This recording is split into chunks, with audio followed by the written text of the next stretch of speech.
السلام علیکم ورحمۃ اللہ وبرکاتہ۔ آپ سب کیسے ہیں؟ امید کرتی ہوں آپ سب خیریت سے ہوں گے۔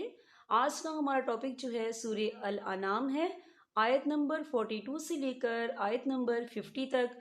آئیے سورہ الانعام سے اپنے سبق کا آغاز کرتے ہیں۔ شروع کرتی ہوں اللہ تعالیٰ کے نام سے جو بڑا مہربان نہایت رحم والا ہے۔ اور اے پیغمبر، تم سے پہلے ہم نے بہت سی قوموں کے پاس پیغمبر بھیجے، پھر ہم نے ان کی نافرمانی کی بنا پر انہیں سختیوں اور تکلیفوں میں گرفتار کیا تاکہ وہ عجز و نیاز کا شیوہ اپنائیں۔ سو جب ان کو ہماری سزا پہنچی تھی تو انہوں نے عاجزی کیوں اختیار نہیں کی، لیکن ان کے قلوب سخت ہو گئے اور شیطان نے ان کے اعمال کو ان کے خیال میں آراستہ کر دیا۔ پھر جب وہ لوگ ان چیزوں کو بھولے رہے جن کی ان کو نصیحت کی جاتی تھی تو ہم نے ان پر ہر چیز کے دروازے کشادہ کر دیے، یہاں تک کہ جب ان چیزوں پر جو کہ ان کو ملی تھی وہ خوب اترا گئے، ہم نے ان کو دفتن پکڑ لیا، پھر تو وہ بالکل مایوس ہو گئے۔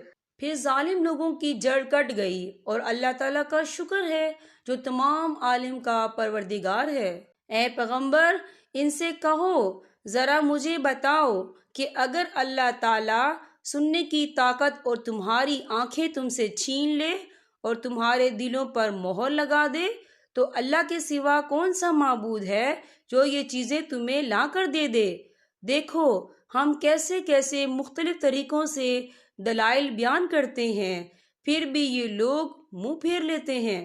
آپ کہیے کہ یہ بتلاؤ، اگر تم پر اللہ تعالیٰ کا عذاب آ پڑے، خواہ اچانک یا علانیہ، تو کیا بجز ظالم لوگوں کے اور بھی کوئی ہلاک کیا جائے گا؟ ہم پیغمبروں کو اسی لیے تو بھیجتے ہیں کہ وہ نیکیوں پر خوشخبری سنائیں اور نافرمانی پر اللہ کے عذاب سے ڈرائیں۔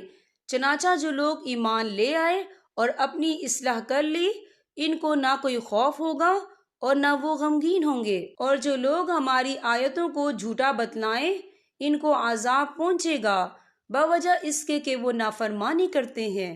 اے پیغمبر، ان سے کہو میں تم سے یہ نہیں کہتا کہ میرے پاس اللہ کے خزانے ہیں، اور نہ میں غیب کا پورا علم رکھتا ہوں، اور نہ میں تم سے یہ کہتا ہوں کہ میں فرشتہ ہوں۔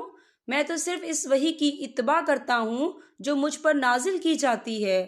کہو کہ کیا ایک اندھا اور دوسرا بینائی رکھنے والا دونوں برابر ہو سکتے ہیں؟